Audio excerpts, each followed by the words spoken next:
ആര് പറഞ്ഞു? ഞാനല്ലേ ഡി സി പ്രസിഡന്റ്, ഇവരുടെ നേതാക്കള് സമഗ്ര അന്വേഷണം കേൾക്കേണ്ട ആരാ? അല്ല, അത് പറഞ്ഞപ്പോൾ ഞാൻ അത് ആ പങ്കെടുത്ത ഒരാൾ വാർത്ത കൊടുക്കുമ്പോൾ ഒരു ക്രെഡിബിളായ ചാനലാണെങ്കിൽ ജില്ലാ കോൺഗ്രസ് കമ്മിറ്റി ഓഫീസിലെ എന്നെയോ ആരെങ്കിലും നമ്മൾ ചോദിക്കണ്ടേ? ഞങ്ങളെ പ്രതികരണം എടുക്കണ്ടേ? അതല്ലേ നല്ലത്. നിങ്ങൾ ആരെങ്കിലും പ്രതികരണം എടുത്തോ? ഞാൻ പറയട്ടെ, കോൺഗ്രസ് പാർട്ടിയുടെ യോഗത്തിൽ അടി നടക്കില്ല, ഭാവിയിലൊന്നും ഗ്യാരണ്ടി ആയിട്ടൊന്നും പറയുന്നില്ല. പക്ഷേ നടന്നാൽ, നടക്കാതിരിക്കുകയാണ് ശ്രമിക്കുന്നത്. അത് കോൺഗ്രസ് എല്ലാ പാർട്ടിയും നടക്കും, CPM ഉണ്ടാവും, BJP ഉണ്ടാവും. ഇന്നത്തെ ഞങ്ങളുടെ കോൺഗ്രസിൻ്റെ തീരുമാനം, അങ്ങനെ എന്തെങ്കിലും പാർട്ടി താല്പര്യത്തിന് വിരുദ്ധമായോ, പാർട്ടിയിൽ ജനങ്ങൾക്ക് ഉള്ള വിശ്വാസത്തിന് ഘടകവിരുദ്ധമായോ ആരെങ്കിലും പ്രവർത്തിച്ചാൽ മുഖം നോക്കാതെ നടപടികൾ പറഞ്ഞിരിക്കുന്നത്. അങ്ങനെ ഉണ്ടെങ്കിൽ നിങ്ങളെ അറിയിക്കുന്നത് ഞങ്ങളായേനെ.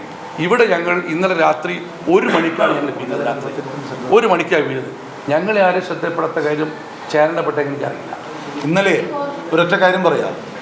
ഇന്നലെ ഇന്നുമായി ഏതാണ്ട് 49 സീറ്റിലാണ് ഞങ്ങൾ മത്സരിക്കുന്നത്. കോർപ്പറേഷനകത്ത് പഞ്ചായത്ത് തലത്തിൽ ആയിരക്കണക്കിന് സീറ്റിൽ മത്സരിക്കുന്നുണ്ട്.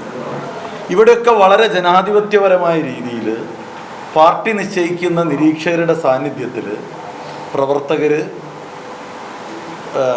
ജനാധിപത്യം അടിച്ചേൽപ്പിക്കുന്ന രീതി ഞങ്ങൾക്കില്ല എന്ന് നിങ്ങൾക്കറിയാലോ. നടക്കുന്നൊരു പ്രോസസ്സാണ്.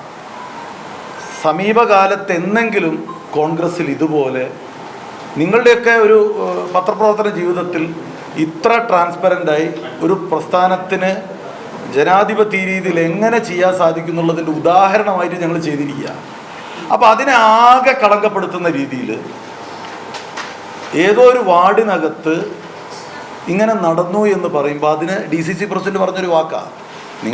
നിങ്ങളെപ്പോൾ വിളിച്ചാലും DC പ്രസിഡന്റ് നിങ്ങൾക്ക് കിട്ടും. ഒന്ന് വിളിച്ചു ചോദിച്ച് ഇങ്ങനൊരു സംഭവം ഉണ്ടോ എന്ന് ഉറപ്പ് വരുത്തി പറയുന്നതിന് പകരം ഈ ഒട്ടാകെ നടക്കുന്ന 10,000-കണക്കിന് കോൺഗ്രസ് പ്രവർത്തകർ ഇത് പ്രോസസ്സിൻ്റെ ഭാഗമാണ്. നിങ്ങളുടെയൊക്കെ പ്രാദേശികമായിട്ടുള്ള തലങ്ങളിൽ നിങ്ങൾ അന്വേഷിച്ചോ. വളരെ കൃത്യമായി യോഗം നടക്കുന്നു, അവിടുന്ന് പുറത്തു നിന്ന് നിരീക്ഷകൻ വരുന്നു, അതിനകത്ത് അഭിപ്രായങ്ങൾ പലരും പേര് പറയുന്നു. പിന്നീട് ആ യോഗത്തിനകത്ത് അവർ തന്നെ ഒരു പേരിലേക്ക് എത്തും. മഹാഭൂരിപക്ഷ സ്ഥലത്ത് സംഭവിക്കുന്നത് ഇത്ര നല്ല രീതിയിൽ നടക്കുന്ന ഒരു പ്രോസസ്സിനെയാണ് ഒരൊറ്റ വാർത്ത കൊണ്ട് മലിനപ്പെടുത്താൻ ശ്രമിച്ചതിലുള്ള ദുഃഖമാണ് DC പ്രസിഡന്റ് പറഞ്ഞത്.